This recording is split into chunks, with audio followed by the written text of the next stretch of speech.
No. Yeah, I've been to a couple naked barbecues. That sounds dangerous. It is. I mean, it's. I thought it would help with my tan, but it's not good. It's not the same. It's not the same. Thank you, yeah. Nice. That is buttery soft suede. It is butter, actually. It's made of butter. Wow. We have arm wrestled 4 times, my friend. That's right. How many times have you won? We have arm wrestled Let's go to 4 commercial. times. Let's go to There you commercial.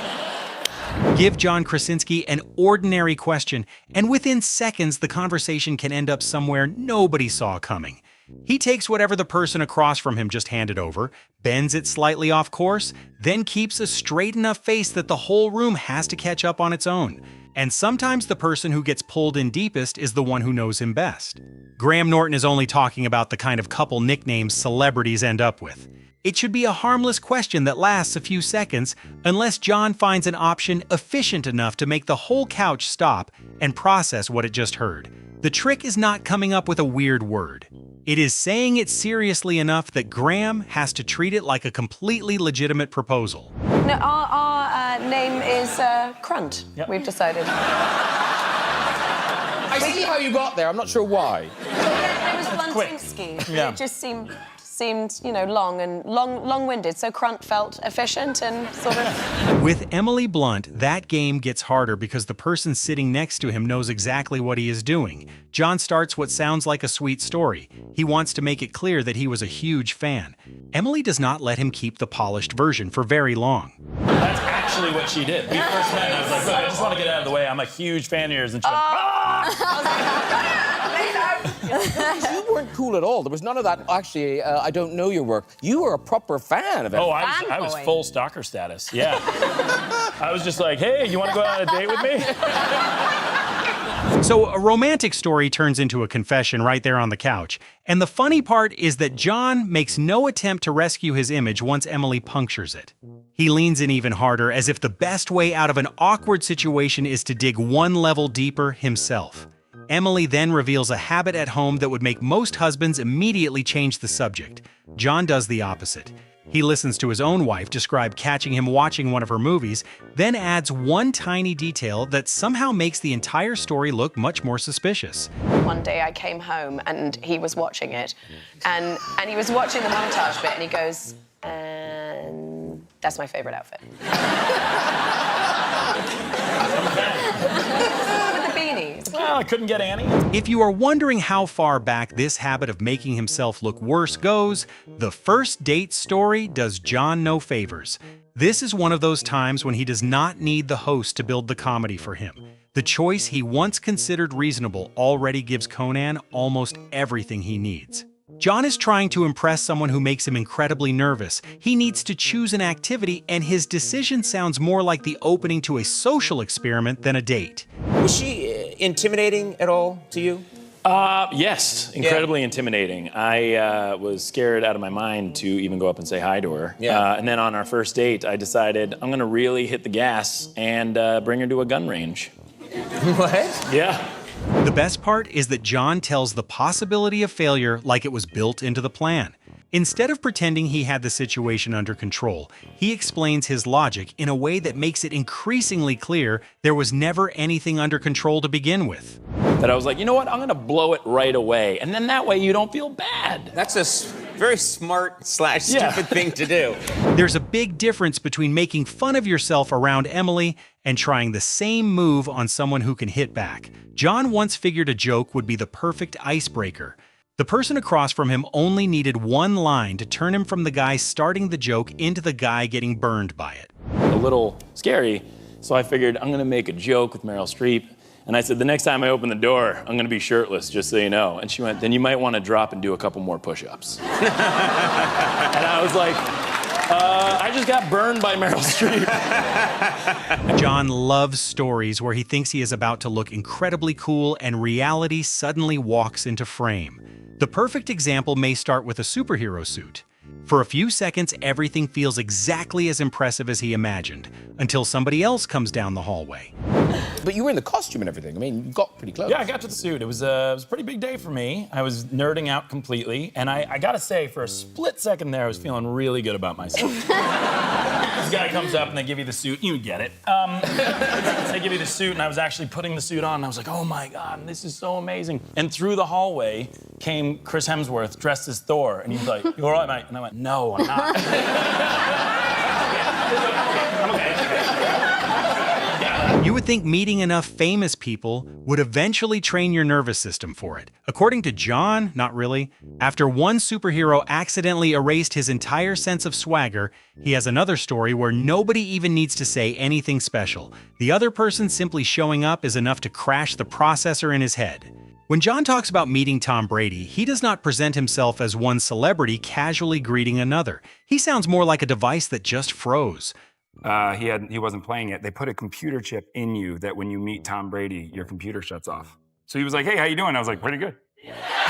And that's all I remember. Then there is another kind of danger, not meeting someone who shuts your brain down, but putting yourself behind the wheel somewhere the traffic rules run opposite to your habits. Stories like this fit John perfectly because he tells the dangerous part so casually, as though the most alarming detail just happened to wander into an otherwise cheerful answer. Steven asks how much a stunt freaked him out. The answer starts like a behind-the-scenes story and ends with something the stunt team probably should not be blamed for. How much did that freak you out? It freaked me out, especially when cars were coming at me and that wasn't even part of the stunt. That was just me on the wrong side of the road. Steven has barely finished with the road story when John spots an opening to send the conversation somewhere else. There is no elaborate setup and no long anecdote, just a sudden turn that makes it feel like every John Krasinski answer has a side door hidden inside it. But no, I had a lot of It's actually the experience. left side of the road. But it literally is. It literally is. And when Steven asks what John is doing after the show, this should be the easiest question of the night. Say a few words about the evening and move on. John turns an ordinary family plan into the confession of a man whose social battery may already be dead before he leaves the studio. Oh, What do you got after this? You got something to do after this? I was gonna put my kids to bed, but I think I'm gonna put myself to bed. A one-word refusal does not mean John is done playing. He simply switches the competition to something nobody asked for, then advertises his physical advantage with a word that somehow makes the entire idea even more ridiculous. Wow. You want a leg wrestle? What I lack in feel bicep, like- I make up for in haunch, okay? Give these two enough time together, and even a question about Christmas movies stops being safe. John does not have a clean answer, so he grabs a project that does not exactly scream holiday cheer and starts figuring out how to squeeze Christmas bells into its world. Quiet Place could be Christmas time. It totally could be. We don't know. Yeah, we're just doing the bells silent, like. Yeah. Yeah, you're Yeah. just hoping like it's the kind of. What do you think Quiet Place 3 is? Christmas movie. Wow. Yeah. Steven usually only has to toss John one small detail and let him run. That is also when their rhythm works best. Steven gives the audience a premise clear enough to understand instantly. John takes the least predictable route through it, and Steven only has to leave enough space for the line to land. Another time, a question about Patrick Dempsey and bongos already sounds strange enough. John still finds an answer that makes the original question seem like the normal part of the exchange. You're adorable. Thank you. But Thank you. Adorable doesn't touch McConaughey. do you even sexy. play the bongos? No. I just drink his sweat on Tuesdays. Sometimes the joke is simply John refusing to believe something good is actually happening to him. When he receives a very public title, he does not sit back and enjoy it. He looks at the whole thing like somebody still has not shown him where the hidden camera is. 5 minutes ago. Yeah. They kind of tell you at the I'm last pretty minute? sure this is still a bit. I thought it was a prank when they told me, You've and been in now a Marvel. I'm sure of it. But That disbelief gets even better when John takes the news to Matt Damon. Just naming the person whose birthday party he is attending makes the setting sound extremely Hollywood, but John tells it like a guy trying to convince his friend that an absurdly elaborate prank is somehow real. Was the day we did the shoot, I went to Matt Damon's birthday party. And when I walked in, yep, name drop, don't worry about it. And when I walked in, he was having such a good birthday, and I was late to the party. And he was like, oh man, why are you late? And I was like, oh, I was doing this photo shoot. And he's like, for what? And I was like, people sexist! And if celebrities are not going to roast him enough, John already has the family version prepared for Thanksgiving. He does not need to bring any relatives on stage. A few seconds of imitation are enough for the audience to understand exactly how peaceful he expects that dinner to be. Yeah. Can you give me a little taste of what that might be like? Oh, yeah? People's sexiest? So you think you're better than me? Is that what it is? Nope, didn't say that. Okay, I understand. We are very clear on what this is. With Steven, the competition can reappear at any moment.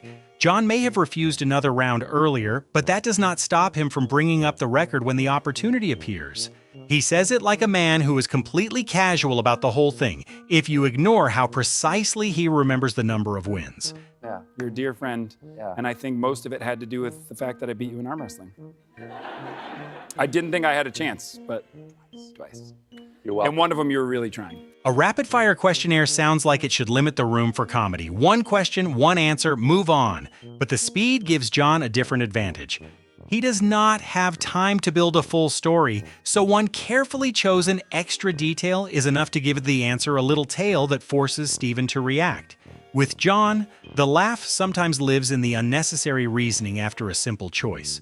Steven only asks apples or oranges, and John immediately turns it into a question about an entirely different food.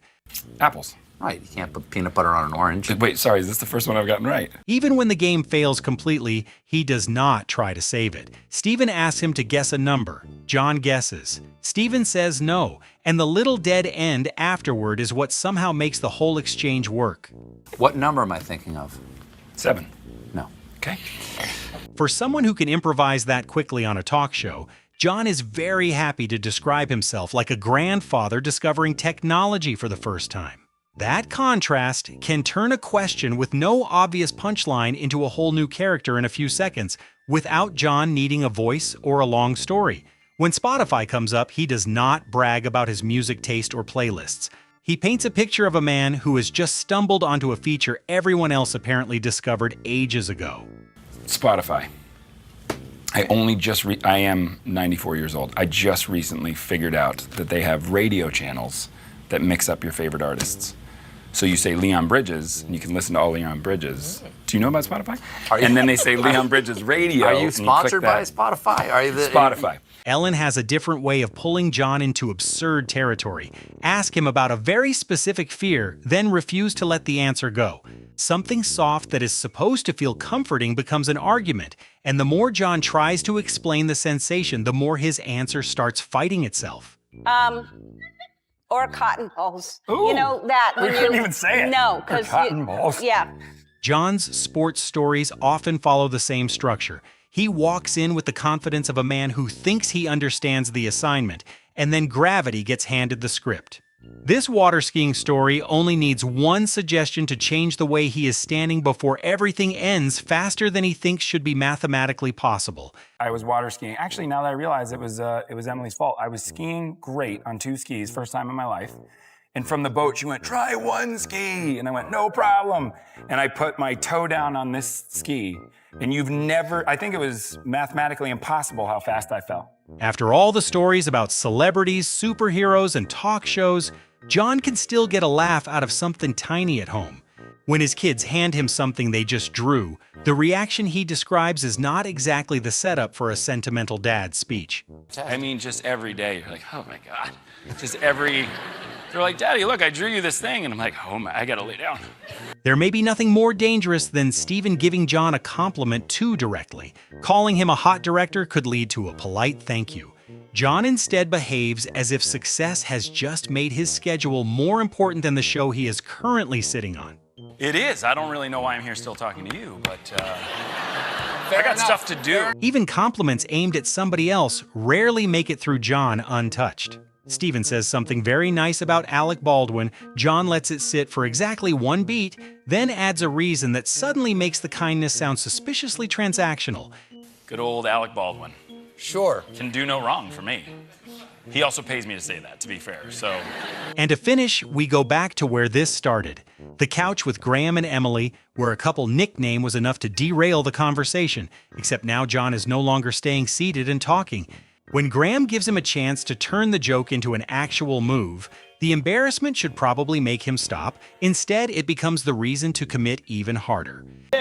It's the front lunge. Yeah, you Front just... lunge. Yeah. The crunge. Say hello to You're gonna people. need some space. Oh, okay. Do you want some music? Do you No, want some no, music it's... for this? Sure, yeah, that would be less Okay. embarrassing. Yeah, let's have a do we have a bit of Kylie? Oh, do we have... Standby? Oh, is it Kylie Minogue? Perfect, yeah. Yeah, we've got a spare. Here we go. Spare Kylie Minogue. Yes, come on, to the lunge, to the lunge. From a couple nickname that sounds like a linguistic accident to a full-body lunge on the couch, John Krasinski rarely needs a huge story to pull an entire room into the joke. He just needs someone to hand him one ordinary detail, then a straight enough face to push it somewhere nobody planned. The best part is that the people sitting beside him never stay outside the bit for long. Emily, Graham, Stephen, and Conan get dragged in, fire back, or accidentally make the story even funnier. If there is another John moment that completely broke the room and we missed it, drop it in the comments. And if you like compilations like this, hit like and subscribe for more.